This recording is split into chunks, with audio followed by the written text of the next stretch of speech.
চৰাইদেউ অসম নাগালেণ্ড সীমান্তত নাম তোলা আৰক্ষীৰ ভাৰপ্ৰাপ্ত বিষয়াৰ নেতৃত্বত যোৱা 14 এপ্ৰিলত গোপন সূত্ৰৰ পম খেদি টাউকাক চাহবাগিচাৰ বিহাৰী লাইনৰ এঘৰ লোকৰ বাৰীত লুকুৱাই ৰখা এটা পিষ্টল আৰু সজীৱ গুলী উদ্ধাৰ কৰিবলৈ সক্ষম হয়। ঘটনাৰ সৈতে জড়িত থকাৰ সন্দেহত এজন যুৱকক গ্ৰেপ্তাৰ কৰি জেল হাজতলৈ প্ৰেৰণ কৰিছে। এই ঘটনাৰ সন্দৰ্ভত নামতোলা থানাৰ OC মৃদুল বৰুৱাক আৰক্ষীৰ ঊৰ্ধ্বতম কৰ্তৃপক্ষই শাস্তিমূলকভাৱে ৰিজাৰ্ভ ক্লোজ কৰে। এই ঘটনাই আৰক্ষীৰ মহলত এতিয়া তীব্ৰ চাঞ্চল্যৰ সৃষ্টি কৰিছে। আৰক্ষীৰ তদন্ততহে পোহৰ লৈ আহিব ঘটনাৰ প্ৰকৃত ৰহস্য। ইফালে তদন্তৰ মাজতে আৰক্ষী বিষয়াগৰাকীক ৰিজাৰ্ভ ক্লোজ কৰাৰ পাছত আচ্ছাই প্ৰতিক্ৰিয়া প্ৰকাশ কৰে। শীঘ্ৰে প্ৰকৃত দোষীক কৰায়ত্ব কৰিবলৈ দাবী জনায়। হয়, যোৱা 13 তাৰিখৰ ঘটনা, 14 তাৰিখৰ ঘটনা। আমাৰ গৰু বিহু দিনাখনিয়েই আচলতে এই আমাৰ বিহাৰী লাইনত কি হ'ল, আপোনাৰ মাৰণাস্ত্ৰ এটা উদ্ধাৰ হৈছিলে।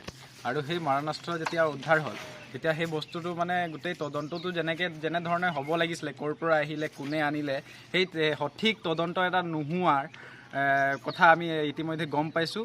আৰু সঠিক তদন্ত নোহোৱাৰ কাৰণে ইতিমধ্যে আমি গম পাইছোঁ যে যিটো আপোনাৰ নামতোলা থানাৰ OC তেখেতক এতিয়া ৰিজাৰ্ভ ক্লোজ কৰিছে SP মহোদয়ে।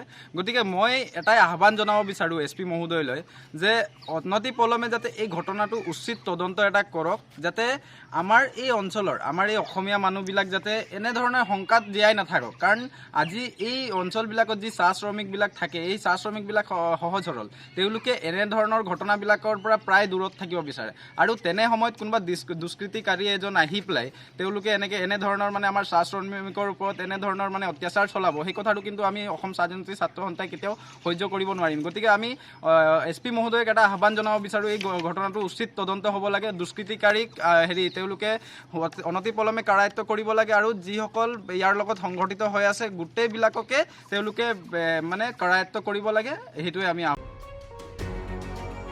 Bureau report, any Bharat 24।